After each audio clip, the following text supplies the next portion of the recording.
नमस्कार, आप देख रहे हैं 4 PM और मैं हूं आपके साथ सिमरन। दोस्तों, राहुल गांधी ने सदन में ट्रेड डील को लेकर सरकार के खिलाफ तीखा भाषण क्या दिया। पूरी बीजेपी ना सिर्फ बिलबिला उठी है बल्कि भयंकर आक्रोश देखा जा रहा है।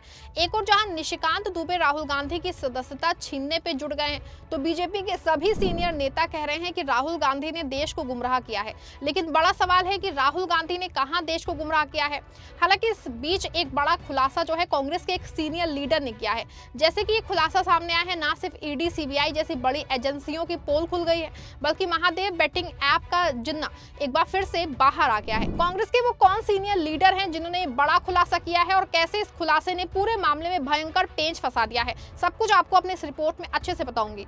दोस्तों, राहुल गांधी ने बुधवार को संसद के बजट सत्र में बजट और ट्रेड डील को लेकर तीखा भाषण दिया था। उन्होंने सवाल उठाए थे कि सरकार अमेरिका के दबाव में फैसले ले रही है।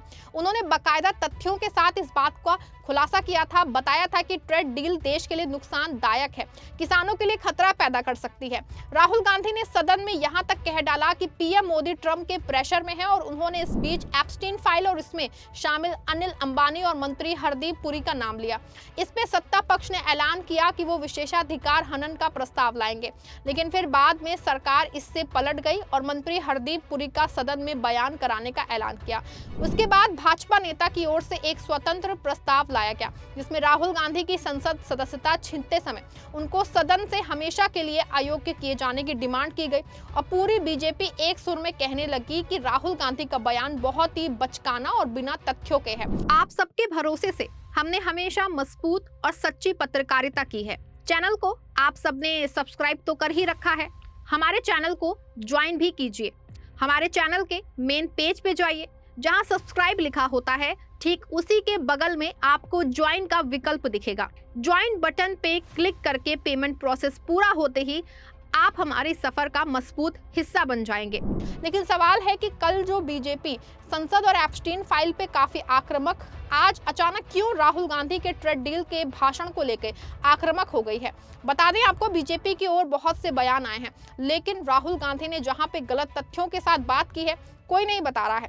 बस बीजेपी चारों ओर यही प्रचार कर रही है कि बहुत गलत कह दिया, लेकिन क्या गलत कहा इसको सही सही बताने वाला कोई नहीं है। काफी खोजबीन के बाद जगदम्बिका पाल जी का ये बयान जो है मिला, जो तथ्य परक लग रहा है। लेकिन राहुल गांधी ने क्या गलत कहा है वो सिर्फ इतना ही बता सकते हैं कि पीएम मोदी को डरा हुआ देश को बेचने का आरोप राहुल गांधी ने संसद में लगाया है। देखिए, कितना बड़ा आरोप है। नेता प्रतिपक्ष है, उन्हें अपने शब्दों की, भाषा की मर्यादा का ज्ञान होना चाहिए। अगर यह आरोप लगाना, तो क्या इस पार्लियामेंट्री डेमोक्रेसी में ये जिस तरह का आरोप लगा रहे हैं, देश की जनता उन्हें जनादेश दे रही है। तो उसका निर्मला सीतारमण जी ने जवाब दिया कि 2013 में जब एक WTO में जो एग्रीमेंट किया, जिसमें हमारा मक्का, जिसमें हमारे किसानों के अनाज की स्थिति थी, और यह था कि राशन की दुकानें बंद हो जाएंगी, किसी को फ्री राशन नहीं मिलेगा। तो 2017 में उसको मोदी जी ने उस फैसले को बदला है। तो फिर क्या हुआ? उस समय कांग्रेस गवर्नमेंट ने क्या अपनी अस्मिता को गिरवी रख दिया था, या सरेंडर कर दिया था, या देश में दिया था, या फिर सरमल शेख में जो फैसला कांग्रेस यूपी की सरकार ने लिया था।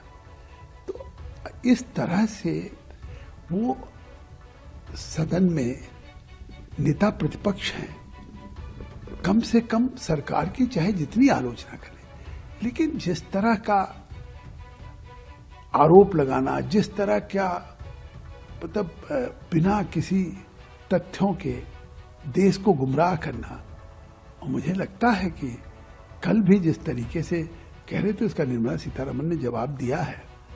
और मुझे लगता है कि इसमें क्या सच्चाई नहीं कि बजट की स्पीच थी, क्या ये सच्चाई नहीं कि India is becoming one of the fastest growing economy at the rate of 7.2%, fiscal deficit 4.3% हुआ, जो मतलब इन्फ्लेशन 10% से ऊपर रहता था, डबल डिजिट में, आज 1.7%। महंगाई कम हुई है, दुनिया में चौथी अर्थव्यवस्था बन चुकी है। ये सच्चाई को अगर वो किसी सबूत के आधार पे कहे नहीं ये नहीं है उपलब्धियां, तो इस पे कह नहीं सकते। देश की उपलब्धियों का ब्यौरा तो दुनिया के सामने है कि भारत ने कोविड के बावजूद जिस तरह से अपनी अर्थव्यवस्था को दुनिया में 11वें पायदान से चौथे पायदान पर लेके आए हैं।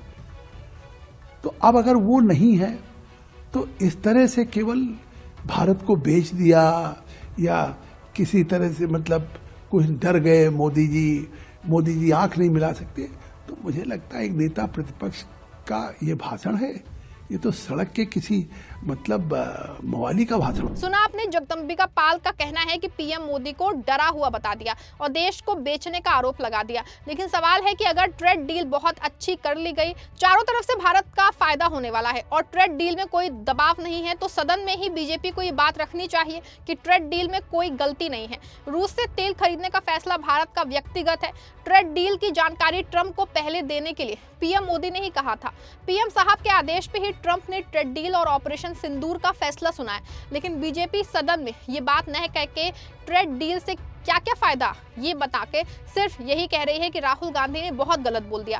खैर, राहुल गांधी ने जो गलत बोला है वो जाने, लेकिन कांग्रेस के उस सीनियर एक लीडर हैं भूपेश बघेल, उन्होंने कुछ ऐसा खुलासा किया है जिससे हड़कंप मचा है। उन्होंने दावा किया है कि कैसे बीजेपी की वॉशिंग मशीनों करप्ट नेताओं की धुलाई होती है। सिर्फ इतना ही नहीं, महादेव ऐप को लेकर के चौंका देने वाला दावा जो है भूपेश बघेल ने किया है। भारतीय जनता पार्टी हमेशा विपक्ष के लोगों पे आरोप लगाती है, उसे बदनाम करती है, एफआईआर करती है। ईडी, सीबीआई, डीआरआई, आईटी, ये सारे उसके हथियार हैं और उसके चंगुल में फंसने के बाद उसको कहते हैं भाई आ जाओ, भाजपा के पास वॉशिंग मशीन है और उसमें धुल जाओ और सब ठीक हो जाएगा। चाहे वो हेमंता विश्व शर्मा की बात हो, चाहे स्वर्गीय अजीत पवार जी की बात हो, चाहे राणा की बात हो, चाहे और कोई, इन सब की बात देख लीजिए, ये सब उसी प्रकार से किए। जहाँ तक मेरी बात है तो मुझे अमित शाह जी ने बुलाया, बात की, सीधा मुझे वो नहीं कहा कि आप भाजपा में आ जाओ, लेकिन उन्होंने कहा आपके पास केस क्या क्या है, कौन से केस हैं आपके पास। मैं बोले 2-3 केस हैं साहब, बता दीजिए कौन कौन है, वो भिजवा दीजिए। तो मैंने कहा मेरे लिए बड़ा सुखद आश्चर्य है कि हम तो विपक्ष में हैं, हमारा धर्म है, विपक्षी धर्म ये कहता है कि मैं जो सत्ता में बैठे उसकी आलोचना करूं, और उसके बाद भी आप मेरी मदद करना चाहते हैं साहब, तो ये मेरे लिए तो बहुत अच्छी बात है, सुखद आश्चर्य हो रहा है। तो एक बार और फिर बड़े साहब से मिल लीजिए। तो उनसे मुलाकात हुई और उन्होंने पूछा था कि भाई कौन कौन से केस है। मामले ये बात है। सुना आपने भूपेश बघेल ने कैसे बीजेपी की वॉशिंग मशीन से लेकर के महादेव बेटिंग ऐप के बारे में क्या कुछ कहा। बता दूं आपको दोस्तों कि इन खुलासों से हड़कंप मचा है, लेकिन राहुल गांधी को लेकर बीजेपी के तीखे आरोप जारी हैं। पूरे मामले पे आपका क्या मानना है? क्या राहुल गांधी ने सदन में ट्रेड डील और अमेरिकी दबाव की बातें कही हैं? क्या वो सच है? क्या बीजेपी ने खुद को फंसता देख राहुल गांधी में निशाना साधना शुरू कर दिया है? आप जो भी सोचते हैं अपनी राय कमेंट में जरूर दीजिएगा। खबर को लाइक और शेयर भी जरूर करिएगा। मिलते हैं एक और खबर और विश्लेषण के साथ, दीजिए इजाजत।